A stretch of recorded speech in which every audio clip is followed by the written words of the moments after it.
During my birthday dinner, my parents gave me a $10 gift card, then handed my brother plane tickets to Europe, saying, "He's earned a break." I just thanked them politely. Then stood up and announced, "By the way, I'm taking a sabbatical too because I just sold my startup for $3.2 million. My brother dropped his fork as my parents went pale. On my 30th birthday, my mother handed me a $10 gift card to Chili's across the dinner table. No envelope, no bow, just the stiff little plastic rectangle pressed between her fingers, like a receipt she forgot to toss. She didn't look me in the eye when she gave it to me, just sort of slid it over while asking if I could pass the butter. I said, "Thank you," because I always do, because I've been trained like a damn Labrador to wag my tail even when I'm being kicked. Exactly 5 minutes later, she reached into her purse again, this time smiling wide, full of theater, and pulled out a small envelope with floral trim. She handed it to my brother, Marcus, with two hands like it was some sacred offering. "For you, sweetheart," she said, as if the world was finally giving Marcus what he deserved. Marcus peeled it open slowly, milking the moment like a child unwrapping Christmas morning. Inside were 2 plane tickets to Europe, Barcelona, and Rome, business class, complete with hotel reservations and a little printed itinerary that my parents had clearly spent hours crafting. "You've earned a break," my father told him, "after everything you've been through." And just like that, something inside me, I don't know what to call it, shifted, not snapped. Snapping would mean I made a scene, cried, screamed, slammed silverware. No. What I felt was colder, quieter. It was like a steel door slammed shut somewhere deep inside me, sealing off whatever pieces of myself still gave a damn. I smiled politely. I cut a piece of ham. I chewed. And in that same quiet, polite voice, I said, "By the way, I'm taking a sabbatical too." They all turned to look at me mid-bite. "Because I just sold my startup," I said, "for $3,200,000. The fork dropped from Marcus's hand and hit his plate with a sharp metallic clang. My parents' faces went pale, and for once in my life, the room belonged to me. But let's rewind a bit. This wasn't the first time I got a $10 gift. Hell, it wasn't even the cheapest. On my 20th birthday, I got a clearance mug from Kohl's with a chipped handle. On my 25th, my mother texted me, "Happy birthday, sweetheart. Let's do dinner soon," and then ghosted me for 6 weeks. Meanwhile, Marcus got a surprise brunch party with custom cupcakes and a sleek silver watch. "He's going through a lot," my parents would say. "He needs the support right now." Apparently, Marcus has been going through a lot for the past 30 years. Every failed relationship, every bounced rent check, every time he quit another job because he just didn't feel seen, my parents treated it like a national emergency. Marcus got to spiral while I was told to be patient, to be understanding, to let him have his moment. I used to wonder if I was crazy, if maybe I was too sensitive. I'd tell myself it wasn't favoritism, just different needs. That line's been my lifeline since I was old enough to realize Marcus's tears weighed more than my achievements. I got straight A's? Well, of course you did. Marcus passed a class? Let's take him out to celebrate. I worked 2 jobs in college and never called home for help. Marcus racked up credit card debt studying astrology in Bali and got a bailout and a hug. I learned to stop hoping for applause. I learned to clap for myself. The worst part? I was never jealous of him. Not really. I didn't want the mess. I just wanted my damn parents to see me. To look at me the way they looked at Marcus when he showed up late to dinner and said something half-baked about discovering his true path in sound therapy. I wanted them to ask about my job without looking confused. I wanted them to ask how I was really doing, not if I'd met someone yet, not if I was still doing the computer stuff. When I started my tech company, I didn't tell anyone, not out of secrecy, but because I knew what would happen. I knew my parents would say it sounded risky, that they'd ask why I couldn't just get a normal job like my cousin in accounting. So I built it in silence. Nights, weekends, lunch breaks, I took client calls in my car and sketched out wireframes in the margins of old notebooks. I started it as a side project while working at the marketing firm, failed 3 times with different concepts before one finally took off, and spent 7 years total turning it into something real. But when it finally did, I didn't scream it from the rooftops. I just kept going because no one was watching anyway. That night, sitting at that dinner table, everything finally came into focus. The $10 gift card wasn't just lazy. It was a summary, a closing statement. My parents saw me as low maintenance, not in the way that's admirable, in the way that means you don't need to be thought about. I was the one who didn't ask for much, so they gave me less over and over for years. And as Marcus giggled over European cities he couldn't pronounce and my parents beamed like they'd saved a soul, I realized something painful and liberating at the same time. I would never get from them what I had spent my entire life quietly hoping for. So I let the quiet do the work for me. I didn't raise my voice. I didn't cry. I didn't beg to be seen. I just waited for a lull in conversation, took a sip of my wine, and said, "Actually, I've got something I wanted to share too." All eyes turned, and I smiled the kind of smile you practice in the mirror for years without realizing. That's when I said it. And for the first time in my life, I watched the world tilt in my direction. Just a little, just enough, and I wasn't done yet. The thing no one tells you about being the dependable one, the quiet achiever, the so-called rock of the family, is that eventually people stop looking at you altogether. You don't get praised. You don't get comforted. You don't even get noticed. You just become a piece of furniture, sturdy, predictable, necessary, but never admired. I spent most of my life in that invisible role, smiling when I didn't want to, helping when I was exhausted, swallowing disappointment so deep it lodged in my bones like lead. And the worst part is, it wasn't always like that, at least not obviously. When we were kids, Marcus and I weren't that different. He was louder, sure. He had that reckless energy that people mistake for charm in small doses and chaos when it's constant. I was quieter, more curious, the one who liked puzzles and science kits and writing little stories that I never showed anyone. At first, it didn't feel like a competition. But by the time I was 10, it was clear that Marcus's drama had more currency than my calm. He cried when he lost a game. He got candy. I won the spelling bee. My parents didn't even come. I had to work, my mother said. Besides, I knew you'd win. That sentence stayed with me longer than any applause ever could. It sounded like a compliment, but it wasn't. It was a dismissal dressed up in flattery. That pattern never changed. If I succeeded, it was expected. If Marcus stumbled, it was a crisis. My parents would light candles, make tea, stroke his hair like he was a wounded bird. They'd say things like, "You're so sensitive. You feel everything so deeply." And then tell me I was strong in that voice that meant cold, detached, not worth fussing over. By high school, I stopped showing them my report cards.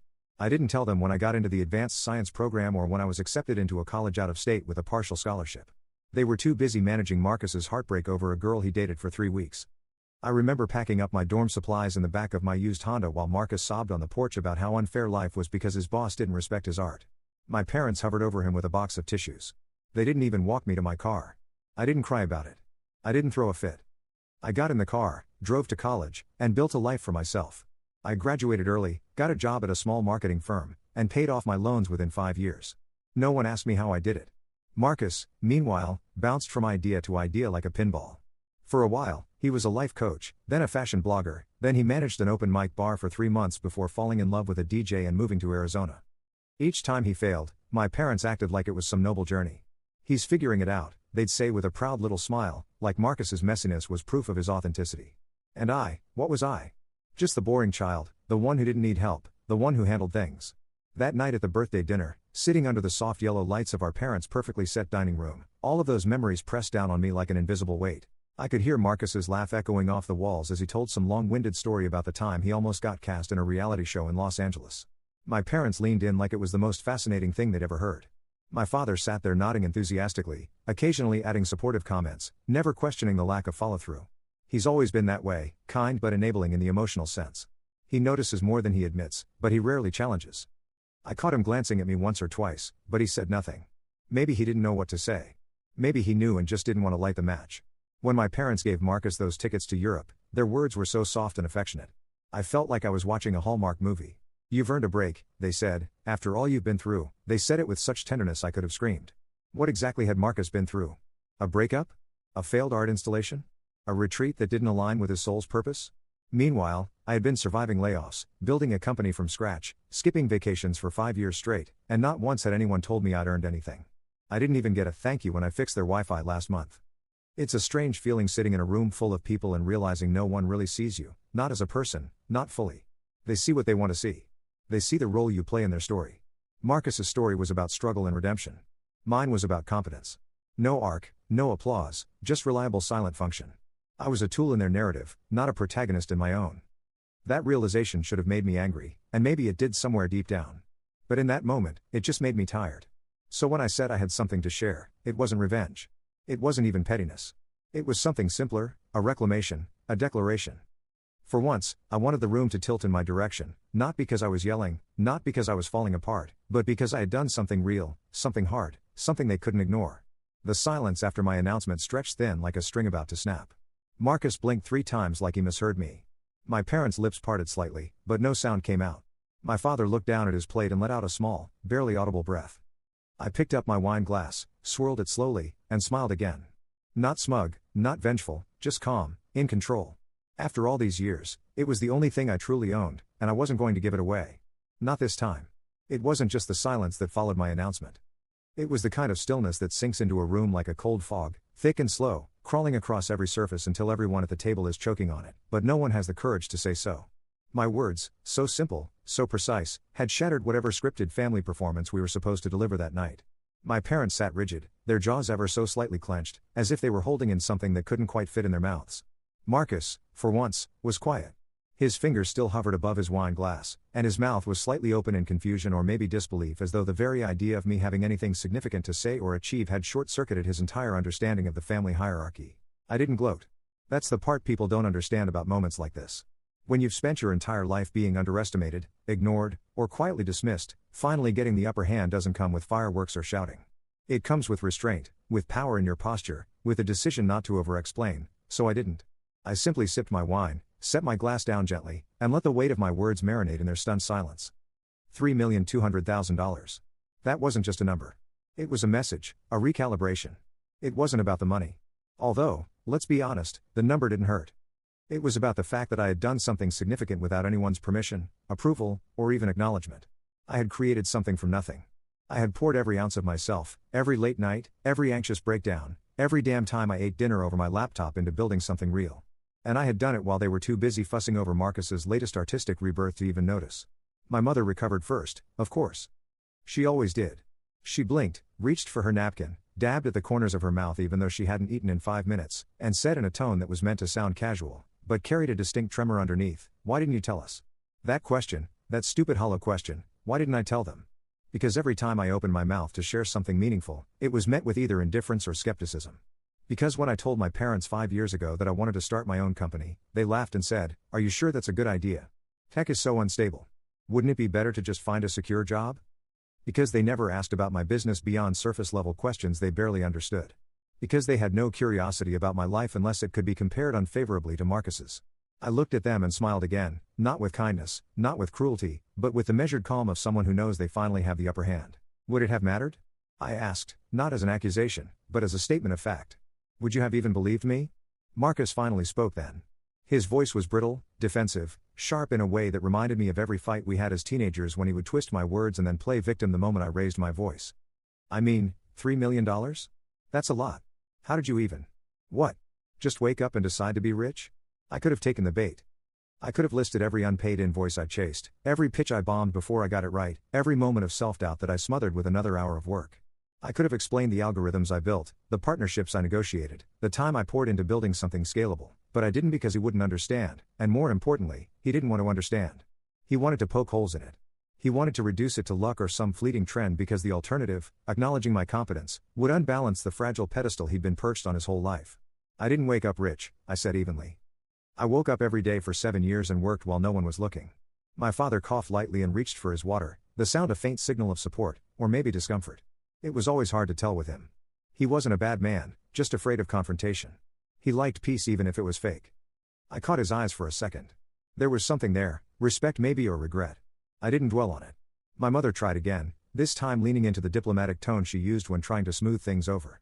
"Well, of course, we're proud of you," she said, but the words landed flat, like she was reading from a script she hadn't prepared for. "That's a huge accomplishment, sweetheart. We had no idea." I wasn't interested in her performance. Not anymore. So I nodded politely, picked up my fork, and started eating again like I hadn't just dropped a truth bomb into the middle of their curated little dinner party. I let them squirm in their discomfort, let them replay every moment they dismissed me as if it had only just occurred to them that I might have been worth paying attention to all along. Marcus sat stiffly now, arms crossed, staring at the tablecloth as if it had betrayed him. The Europe tickets were still beside his plate, a visible reminder of the narrative that had suddenly cracked open at the seams. He had spent years being the main character, the emotional centerpiece, the one whose life was always more interesting, more urgent, more deserving of attention. And now in the space of a single sentence, I had rewritten the script. I watched him stew in it, and I felt nothing. Not joy, not guilt, just clarity. This was the cost of silence. This was what happened when you let other people write your story and then dared to take the pen back. The dinner limped on after that with forced conversation and brittle laughter, but it didn't matter. The shift had already happened. I had said my piece. I had taken up space, and I wasn't finished yet.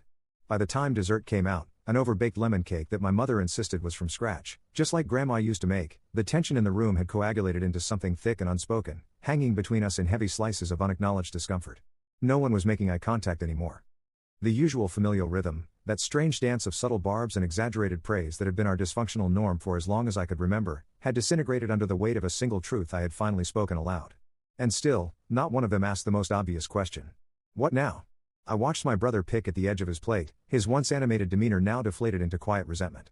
His eyes never quite met mine, but I could see the thoughts racing behind them.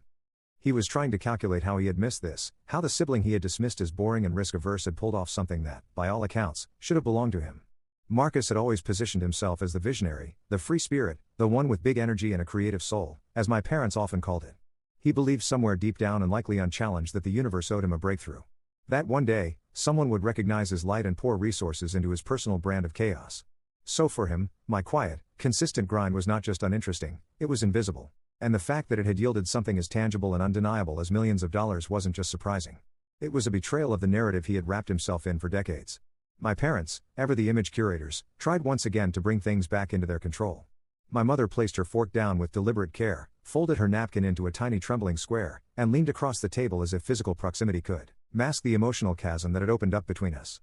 "Lauren, I just want to say," she began, voice delicate like she was offering condolences at a funeral, "that we're truly, genuinely proud of you. I think it's just taken us all by surprise." I studied her face for a moment, trying to detect sincerity beneath the brittle civility, but I found only that same reflexive damage control she had mastered over years of managing Marcus's blow-ups and deflecting accountability with vague reassurances.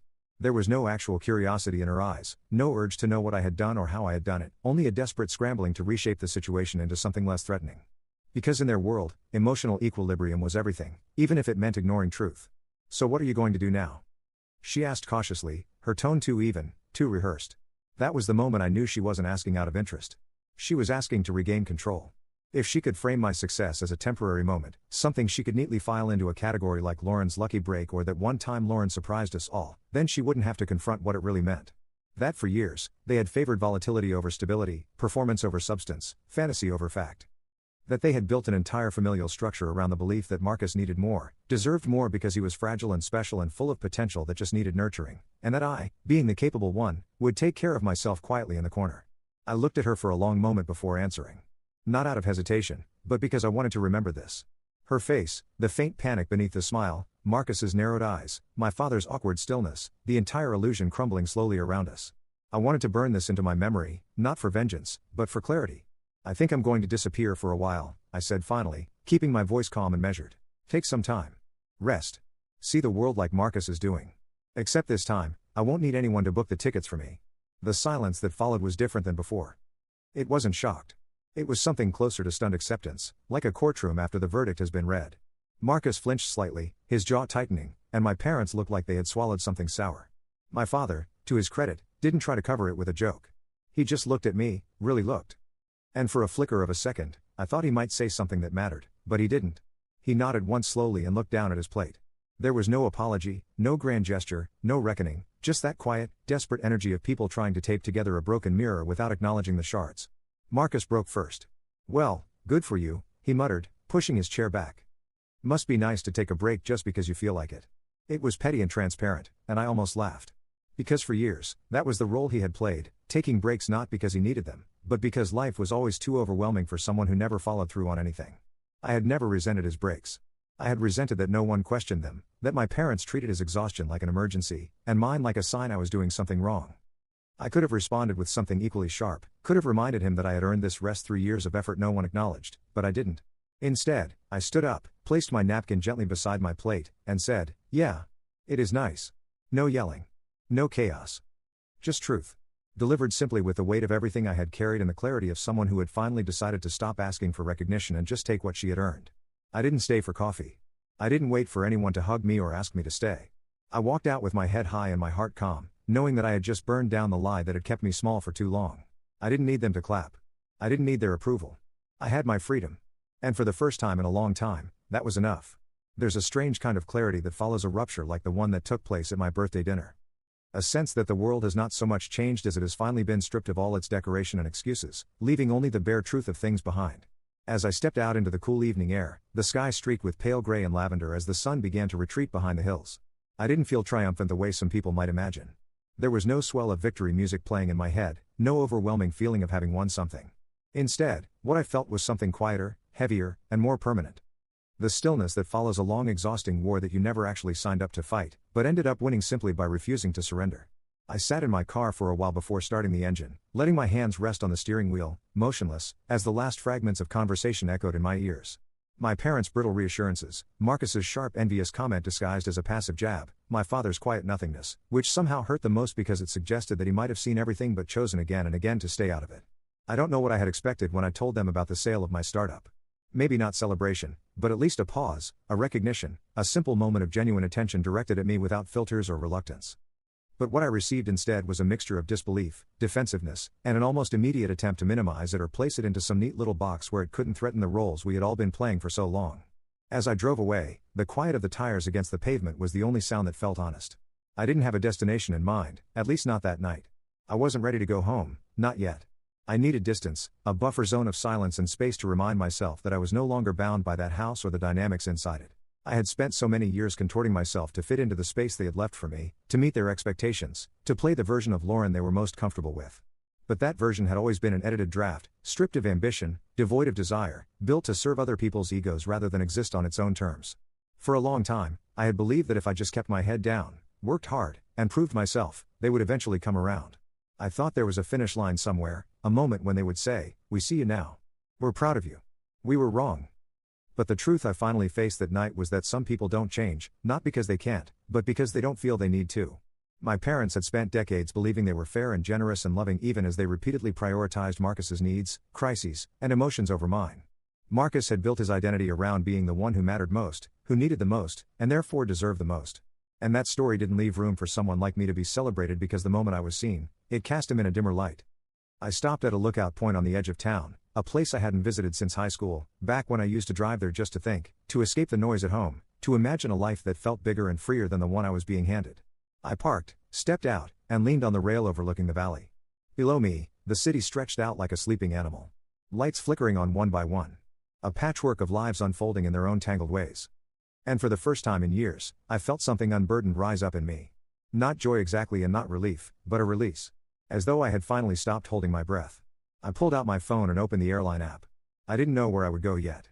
Europe maybe, or Iceland, or somewhere farther, somewhere that didn't carry the weight of my family's history.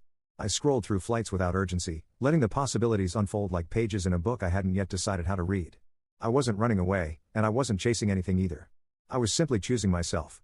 Maybe for the first time, I had spent so long living in reaction to others, trying to avoid conflict, to earn approval, to not be a burden, that I had forgotten what it felt like to move through the world on my own terms. There was a part of me that wondered if my parents would call the next day, maybe to apologize, maybe to explain, maybe to pretend the night hadn't happened at all. But deep down, I knew better. They wouldn't call. Or if they did, it would be brief, evasive, performative. Marcus might send a sarcastic text or maybe a passive-aggressive social media post about people flexing their money like it proves anything. My father might say nothing at all. That was the nature of our family.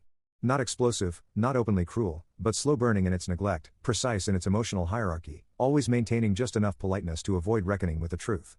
And maybe that's what hurt the most, not the favoritism itself, but the fact that it was always denied, always wrapped in soft language and plausible deniability, leaving me to question whether I was imagining things. But now, after what I had said, after what I had finally allowed myself to feel and voice and act upon, there was no going back into that fog of polite silence. I knew that some people watching from the outside would hear the story and think I had delivered the perfect revenge, that I had waited for the right moment, dropped the news like a grenade, and walked away victorious, but that's not how it felt. Revenge implies malice. What I did was something different. It was reclamation. It was refusing to shrink. It was choosing quietly and without apology to live my life without waiting for permission. As the wind picked up slightly and the sky deepened into twilight, I stood there and realized that the moment I left that dinner table, I hadn't just left a meal or an awkward family gathering. I had left an entire structure behind, a house of mirrors built to make me doubt my worth, to reflect back only the parts of me that were useful, compliant, manageable. And now, with nothing but sky and road ahead of me, I felt something I hadn't felt in years. I felt free, and maybe, just maybe, that would be enough.